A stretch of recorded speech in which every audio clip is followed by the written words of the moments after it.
Halo teman-teman, selamat datang di channel ini. Jumpa lagi dengan saya Tepik Channel. Saya berharap teman-teman semua dan keluarga tercinta di rumah dalam keadaan yang sehat tentunya.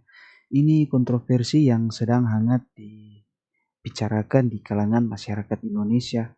Seorang tokoh ulama, Habib Bahar bin Smith, telah membuat pernyataan kontroversial yang mengejutkan banyak orang. Hari ini kita akan menonton video yang diangkat dari channel Siwor TV. Jangan lupa like dan subscribe channel ini.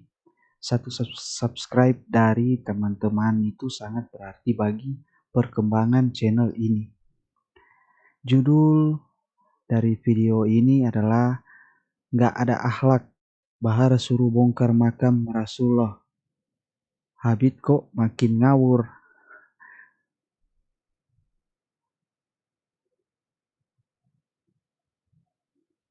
Mari kita dengarkan secara langsung narasi dari Papa Dimas, salah satu anggota dari Siwor TV.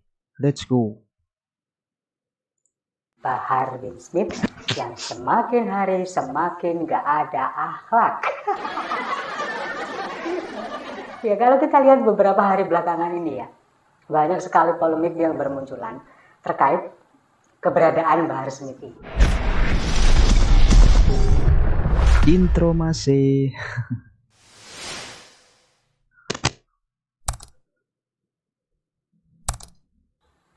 Salam damai untuk Indonesia, berjumpa lagi bersama saya Papa Dimas. Info kali ini datangnya dari Bahar bin Smith yang semakin hari semakin gak ada akhlak.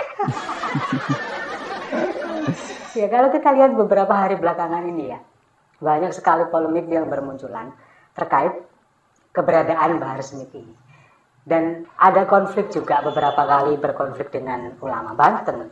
Kemudian juga yang terakhir berkonflik juga dengan para penerus atau keturunan Wali Songo.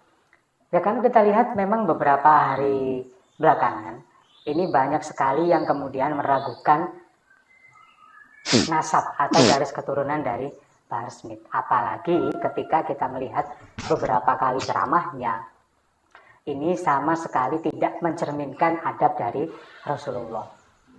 Nah, kemudian masalah timbul ketika ada beberapa orang yang kemudian meragukan bahwa Bahar Smith ini adalah keturunan Rasulullah.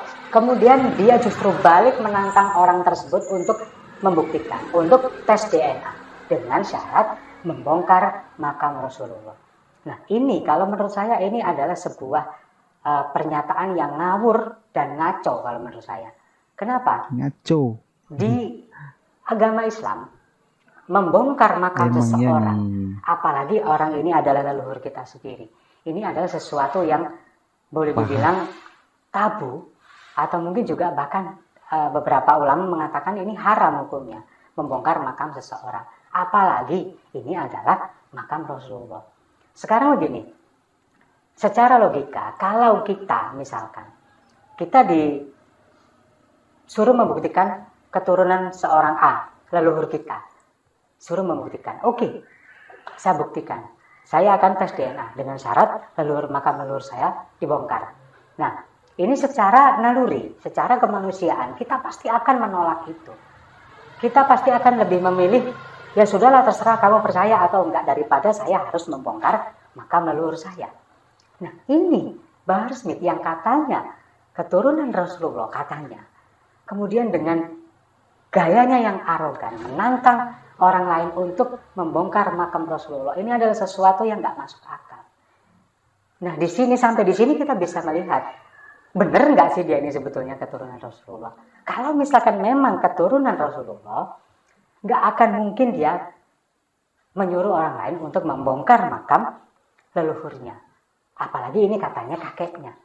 Kita saja yang bukan keturunan Rasulullah, ketika mendengar bongkar aja makam Rasulullah untuk ambil darahnya, ambil air liurnya, dan lain sebagainya. Ini rasanya sebagai umat muslim, kok ada ya orang muslim yang seperti ini? Mencoba menantang orang lain untuk membongkar makam orang yang ditauladani di agama Islam, yaitu Rasulullah, demi untuk egonya sendiri. Ada loh orang yang seperti ini, dan seperti ini nih banyak sekali pengikutnya. Ini yang mengherankan. Jadi kalau misalkan kita sekarang bertanya-tanya apakah benar Bahar ini keturunan Rasulullah, ya kita lihat aja dengan kelakuannya. Orang yang katakanlah bukan keturunan Rasulullah gak akan tega berbicara seperti ini, membongkar makam Rasulullah. Apalagi ini yang katanya cucunya, keturunan ke-38 apa 39, gak jelas itu. Coba bayangkan, Rasulullah yang katakanlah panutan atau tauladan bagi umat muslim di seluruh dunia sekarang, Nabi akhir zaman. Bayangkan sekarang ketika kita yang bukan keturunan Rasulullah mendengar ini, seolah-olah Rasulullah ini dilecehkan, seolah-olah Rasulullah ini dinistakan dengan menyuruh membongkar. Meskipun hal ini tidak mungkin terjadi. Pihak otoritas dari Saudi Arabia juga nggak akan mengizinkan siapapun, jangankan untuk membongkar makamnya. Mendekat saja ke makam Rasulullah ini hanya orang-orang pilihan yang boleh masuk ke sana. Salah satunya Presiden Jokowi pada waktu itu menjadi tamu kehormatan untuk bisa masuk ke makam Rasulullah. Sementara yang di sini ngaku-ngaku keturunannya, sampai detik ini pun belum ada satupun yang bisa masuk ke area makam Rasulullah. Apalagi Bahar, bukan siapa-siapa. Nah, kemudian sekarang dia berkonflik dengan para keturunan dari Wali Songo, yang dia mengatakan bahwa nggak ada keturunan Wali Songo ini di Indonesia, karena dia menganggap bahwa keturunan yang sudah dari garis keturunan ibu, bukan dari garis keturunan ayah, ini sudah terputus nasabnya. Nah, kalau misalkan yang ini diberlakukan, sama halnya dengan seluruh keturunan Rasulullah yang ada di dunia ini. Karena tidak ada satupun anak laki-laki dari Rasulullah yang hidup sampai dewasa menikah, apalagi punya keturunan. Satu-satunya yang menjadi pusat keturunan Rasulullah ini adalah Siti Fatimah, yang menikah kemudian dengan Ali bin Abi Thalib. Nah, kalau misalkan dibilang bahwa kalau keturunan dari pihak wanita ini kemudian nasabnya terputus, berarti seluruh keturunan Rasulullah yang ada di dunia ini bukan keturunan Rasulullah dong, keturunan Abu Thalib harusnya. Dengan kalau misalkan kita berbicara apa yang disampaikan oleh Bahar tadi, seharusnya karena dari Abu Thalib kemudian punya anak namanya Ali yang kemudian menikah dengan Fatimah, dan kemudian punya anak Hasan dan Husain yang kemudian menyebar ke seluruh Indonesia, ke seluruh dunia.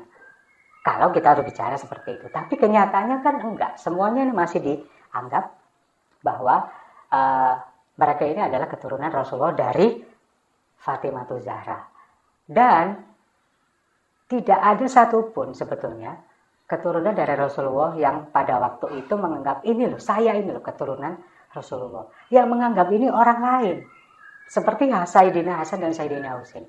Mereka selalu dibilang oleh orang-orang di sekelilingnya, Anda ini cucu Rasulullah, kalian ini cucu Rasulullah. Orang lain yang menganggap, bukan diri mereka sendiri, tapi hal yang terjadi pada seorang Bahar Bismil. Dia yang selalu menganggung-anggungkan dirinya sendiri, selalu menganggap saya keturunan Rasulullah ke-38 apa 39. Ngomong begitu, bangun tidur lagi katanya. Ini kan juga aneh kalau menurut saya. Dan dia selalu mengatakan bahwa seseorang yang tidak memuliakan keturunan Rasulullah berarti adalah lahir dari orang tua yang berzina. Dia pernah mengeluarkan statement semacam itu. Nah, ini apa-apa? Dia ini pernah menunjukkan bahwa dia ini gila hormat. Nah, ini gila dimuliakan. Dia pernah mengeluarkan dengan tujuan apa ya? Untuk meraup. Nah, ini apa-apa? Keuntungan secara materi maupun secara moral. Karena kalau kita dulu ketika kita masih kecil, ketika masih anak-anak, selalu didoktrin oleh orang-orang tua kita bahwa kita harus hormat kepada habaib, hormat kepada keturunan Rasulullah. Jangan sampai kita menyakiti hati mereka, karena kalau kita menyakiti hati mereka, maka kita menyakiti hati Rasulullah dan tidak akan mendapatkan syafaat di hari akhir nanti. Itu yang selalu didoktrin kepada kita semua. Tapi kalau kita melihat kondisi yang sekarang, kayaknya apalagi melihat seperti Rizik Syihab, kemudian Bahar Smith, ya nggak relate dong dengan apa yang mereka lakukan. Oke, kita menghormati mereka secara nasab, secara keturunan. Tapi apa kita juga harus hormat dengan semua kelakuan mereka? Kalau menurut saya sih enggak. Saya lebih hormat orang yang bukan keturunan Rasulullah, tapi punya adab, ilmu, akhlak yang bagus. Seperti Gus Mus misalnya. Seperti Gus Baha. Coba kita lihat kesederhanaan mereka. Tawaduk. Ilmunya mereka benar-benar luar biasa. Dibandingkan dengan Bahar Smith. Nah ini yang kemudian menjadikan banyak orang yang akhirnya dibodohi. Dibodoh-bodohi oleh dengan silau, dengan garis keturunan, dengan nasab. Ini yang terjadi. Banyak orang yang kemudian, wah yang penting keturunan Rasulullah diagung-agungkan. Padahal kelakuannya seperti itu, adabnya seperti Bahar Smith.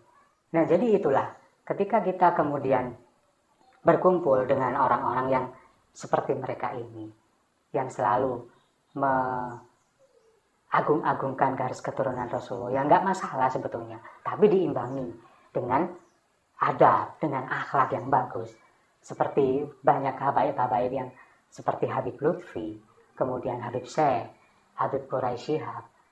Ini kan juga apa yang mereka sampaikan ini sesuai dengan label mereka sebagai seorang habaib, keturunan Rasulullah, kemudian cara menyampaikan dakwahnya juga bagus, sejuk, tidak kemudian caci maki, teriak-teriak seperti yang dilakukan Bahar Smith.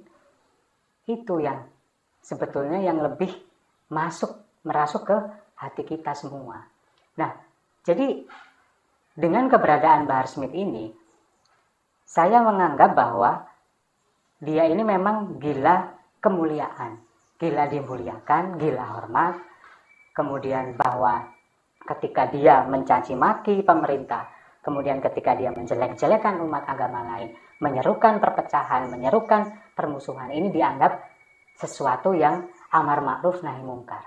Tapi ketika kita orang biasa yang kemudian mengkritisi mereka, komplain dengan apa yang mereka lakukan, dianggap sebagai sebuah penistaan agama, dianggap sebagai menistakan ulama.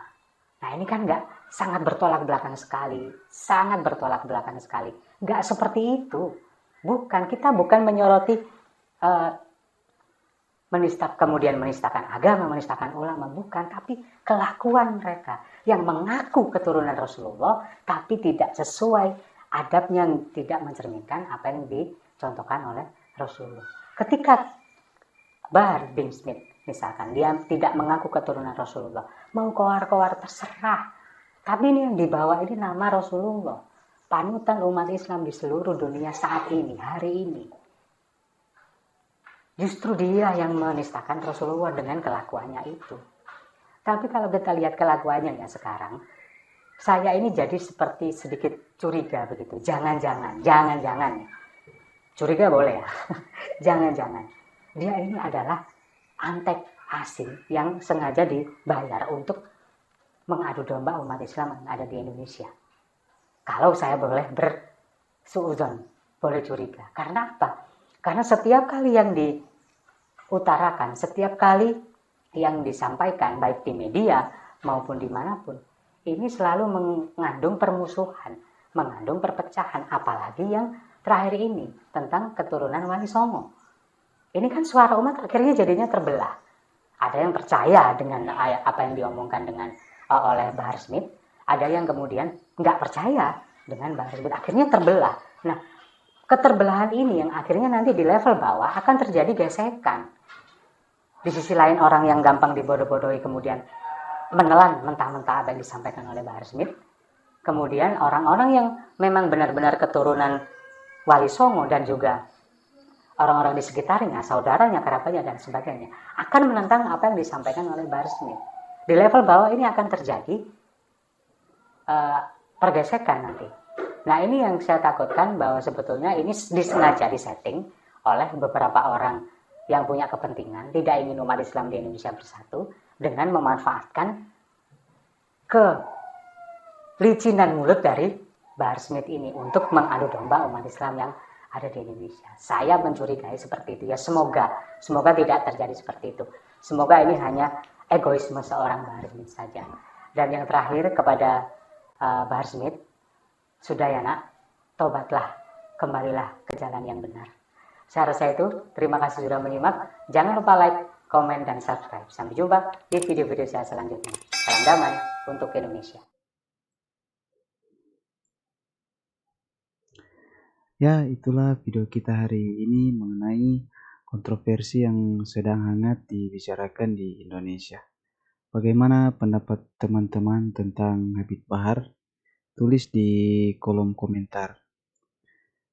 Pengalaman ini mengajarkan kita untuk selalu bijak dalam berkomentar dan berperilaku, serta menghindari pernyataan-pernyataan yang dapat menimbulkan kontroversi. Mari kita bermedia sosial dengan lebih cerdas dan bertindak positif dalam kehidupan sehari-hari.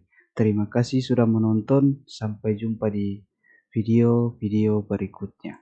Bye-bye.